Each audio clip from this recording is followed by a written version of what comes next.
Mister বণিক আর বাকিরা ঝিলিককে গয়না চুরির অপবাদ দিলে ঝিলিক বলে, বিশ্বাস করুন আমি গয়না চুরি করিনি। মিস্টার বণিক বলে, আপনার বোন কোথায়? ঝিলিক বলে, আমি জানি না, আমি বাইরে ওকে দেখতে গিয়েছিলাম কিন্তু খুঁজে পাইনি। মিস্টার বণিক বলে, আপনি তাহলে আপনার বোনের হাত থেকে গয়নাগুলো পাচার করে দিয়েছেন? ওদিকে আঁখি ম্যাজিশিয়ানকে ফোন করে বলে, সমস্ত গয়না এখন আমাদের হাতের নাগালে। এদিকে পুলিশ এসে ঝিলিক আর অনিমেষ বাবুকে সিসিটিভি রুমে নিয়ে যায়। সেখানে গিয়ে দেখে দুজন সিকিউরিটি অজ্ঞান হয়ে পড়ে।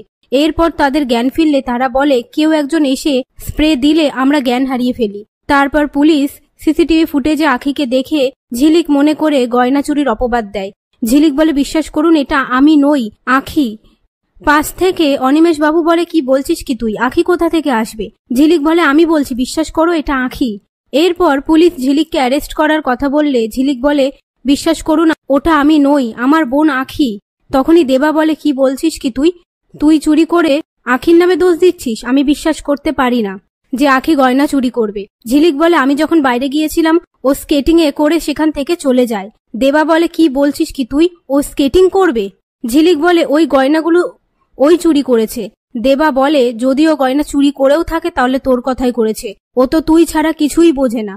গৌরব যদি জানতে পারে কি ভাববে বলতো? ঝিলিক বলে, গৌরব আর বেঁচে নেই। এ কথা শুনে নীলিমা চিৎকার করে ওঠে। তারপর ঝিলিক দেবাকে বলে, আমি যখন বাইরে গিয়েছিলাম তখন পুলিশ আমায় ফোন করে কথা জানিয়েছে।